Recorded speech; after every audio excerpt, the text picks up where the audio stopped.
Good morning, everybody. You're watching The Morning Show. I'm Liza Fromer. Renowned scientists Richard Dawkins and Lawrence Krauss are the focus of a new documentary, The Unbelievers. Following them across the globe, the film offers a glimpse into two of the world's most influential minds as they speak about the importance of science and reason. Take a look. Science is wonderful. Science is beautiful. Religion is not wonderful. It's not beautiful. It gets in the way.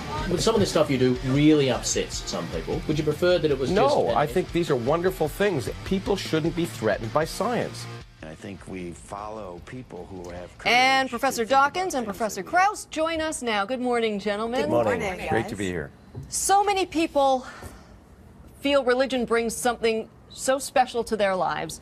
And a question that you hear often if you're talking about atheism and religion, why can't people believe in science, but at the same time take their comfort, understand that we did evolve in a scientific way, but still take some sort of comfort in their faith? Can't they coexist? Well, you want to start? Well, they may be able to coexist in some people's minds. They clearly do in some people's minds.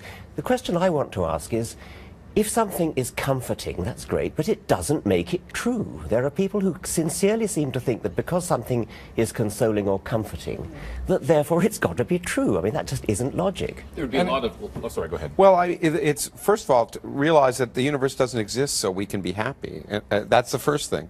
We have to understand reality. And if we get comfort from things that are imaginary, well, it helps us in the short run. But in the long run, it leads us to act in often irrational ways. Do you think... Go ahead. I was going to say, just there are so many people who are able to find this comfort in religion or in belief, which is something that both of you don't. You want fact over fiction, I guess, in its simplicity. But I'm wondering, what would happen to those people who have found God and whose lives have turned around? Do you not worry about those people who would not be able to go forward in their lives? Steven Pinker said, if you're being chased by a tiger, it may comfort you to believe it's a rabbit, but it is a tiger and it's going to eat you. But you don't worry about them. Well, no, I think we do. Look, I think we do. The point is that no one, I don't think either of us wants to make people feel bad. I think we recognize that all of us need comfort in different ways. But what we're just trying to encourage people to do is get comfort from the real world.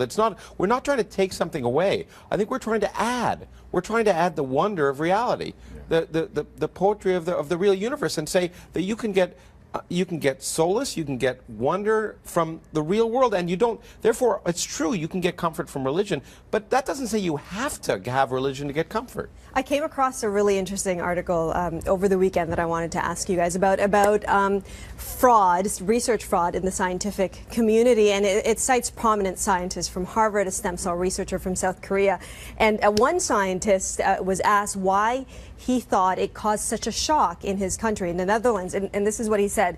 He said, people think of scientists as monks in a monastery looking out for the truth. People have lost faith in the church, but they haven't lost faith in science. My behavior shows that science is not holy. And I wondered how you would react to that comment. Do you think science is holy? No. I mean, scientists are, of course, human. But the entire scientific enterprise breaks down if people cheat. I mean, science simply couldn't proceed if people made up their data. Occasionally they do, they get found out. Science has built-in methods for doing that, built-in methods for checking. And so science has its own immune system against that kind of thing. It's part of science to do that, unlike almost any other field you can think of. And the key thing about science is there are no scientific authorities. That's what's really important. There's no one whose words, there's no one who's infallible.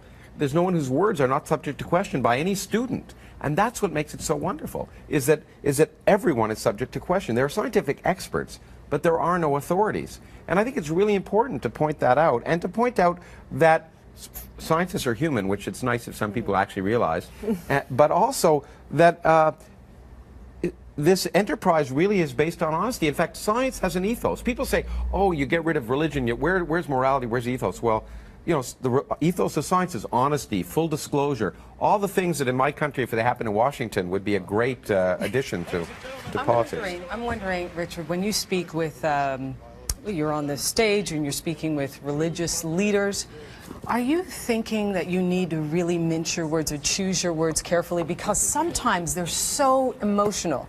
You seem to be very, very calm when you're speaking with them, but a lot of people aren't. They're quite emotional when they're talking about their religion. I'm glad to hear you say I'm very calm. I think so too, and it is perfectly true that religious people do get extremely emotional. I mean, they very much identify with their religion. It's almost part of them. So if you criticize their religion, it's almost as though you said you've got an ugly face or something. Whereas all we're doing is criticizing a view of the world which they hold and asking for the evidence or criticizing the evidence or whatever it might be. Well, that's what you point out in The Unbelievers as well, is that religion is a completely hands-off topic. We can talk about politics, you can have a view, I can have a view, we could have a lively debate, and everyone's happy. If you say you believe something because it's your religious point of view, the conversation's over. It's suddenly, and that's the point, is that nothing is not subject to questioning. Nothing is sacred. That's basically the way to say it. And it's not just a discussion, it's ridicule, it's having fun. You can have fun with politicians, with sex, with anything else, but religion somehow you're not supposed to. And that's, I think, one of the things Richard's done most effectively, in my opinion, is raise consciousness to the idea that it's okay to question these things. And I certainly try and do it with ridicule. And I think what's amazing is you were saying Richard was calm, and I would agree, but we're often called strident just simply for asking the question, can you make the universe without God? Just asking the question automatically makes you strident. Which is Lawrence's book, which is why he was here the last time, A Universe from Nothing. We are going to take a short break, but we're going to continue our conversation with Richard Dawkins and Lawrence Krauss about their film, The Unbelievers, in just a minute.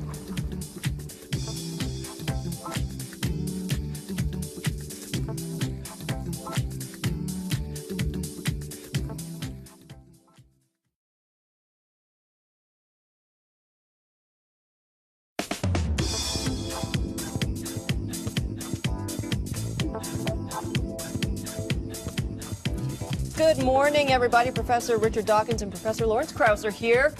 Richard's book is The God Delusion, and Lawrence's is A Universe from Nothing. And now they have joined forces to put out the documentary, The Unbelievers. And we're going to continue our conversation now. What I find interesting is that there's 4 showings. It's the world premiere of your documentary here in Toronto. They are all sold out. Watching, I got to have a sneak peek of your documentary, and you're talking to huge rooms full of people. There was the huge gathering in Washington, and of 30,000 people, was it? 30,000 people. 30,000 people. Not covered by any major media network. It was a gathering essentially of atheists. But my point being, do you feel like there's a need or a growing desire to talk about atheism? Well, I think, yeah, and I happen to think Richard's played a large role in that too. There's a growing, in fact, much of this hateful talk that you hear is the death throes. In the West, interest in religion is going down, no matter what people say, and more people are coming to realize that they can think for themselves. You know, it's interesting. You have an out campaign, Richard, where you want atheists to come out. Well, we don't want to compel anybody to come out, of course. We want to encourage people, raise consciousness, stand out, come out if you feel like it. We don't out people. It's kind of modeled on the gay campaign, but we don't out people. You feel under attack by the other side. I wouldn't put it as strongly as that, no. I mean, I just think that science is wonderful, truth is wonderful, reality is wonderful. People need to appreciate reality and not hide behind the smokescreen of superstition. Dr. Dawkins, maybe a little bit more on the personal level. You wrote a letter to your daughter when she turned 10. I counted, I think it was 24 paragraphs long, about how to be a critical thinker. How did she receive that? Oh, very well. And I reprinted the letter in a book called A Devil's Chaplain, and I dedicated it to her on her 18th birthday. It's not an anti-religion letter, it's a pro-critical thinking letter. It's inviting her to think for herself. She didn't say, oh, can my dad just not give me a regular birthday card? Come on. That's a pretty special birthday card. Regular birthday card. Of course, But, I yeah, had that too. Another point that I wanted to get to, your book, Lawrence, A Universe from Nothing, that's another point that people make. This world, this universe cannot have come from worms or fish crawling out of the ocean. How can it be? It's so magnificent. There had to be a greater hand. Well, you know, the point is that, and we were just talking about this beforehand, a lot of what we've learned about science tells us that our quote-unquote common sense is just wrong. And in fact, we evolved as Richard said, to avoid lions on the savannah, not to do quantum mechanics. And so, the fact that our common sense is wrong is not such a bad thing. It's called learning. It's really the fact that we have to change our minds shouldn't be a threat. It's a wonderful thing to force your beliefs to conform to the evidence of reality.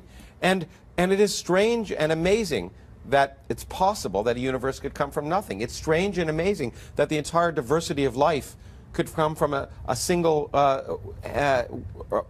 progenitor. But those are worth celebrating. It's not worth being threatened by. It's amazing to discover you're wrong. In fact, it's liberating. That's one of the great things about science. I mean, we've all had it as scientists. Discovering you're wrong is not a threat. It's a liberating experience. It opens your mind. Doesn't it feel, though, I mean, never mind the religious extremists, that spirituality and what you're talking about is the same, just in different languages? Well, one is right. So you can use the word spirituality for the kind of things that we do or that Carl Sagan does, but people are all too ready to confuse that with supernaturalism, and that's definitely wrong. What you need is the kind of emotional response to the universe, which you could call spiritual if you like. But it's real, and science is the way to study it as reality. Don't get suckered into thinking there's something supernatural and mysterious about it. That supernatural aspect, that spiritual aspect, I should say, is really important. I mean, because again, one of the attacks on us and on science is somehow takes the awe and wonder and spiritual fulfillment. But the spiritual fulfillment is greater. The universe is much more interesting than the myths and superstitions created by Iron Age peasants who didn't even know the Earth orbited the sun. And it will get even more interesting with the science of the future. Science is not finished, it's going on. Well, we knew even if we dedicated both big blocks of our show, we wouldn't even begin to scratch the surface, but we're out of time. Thank you so much, gentlemen, for being here. Richard Dawkins and Lawrence Krauss. And the film is called The Unbelievers. It has its world premiere at Hot Docs tonight. There will be 4 showings. You guys will be at tonight's showing? Yes. All right, and there are, even though they're sold out, there are some rush tickets available. It's been our pleasure. It's great to be back. Thank you, gentlemen. Thank you so much. Anytime.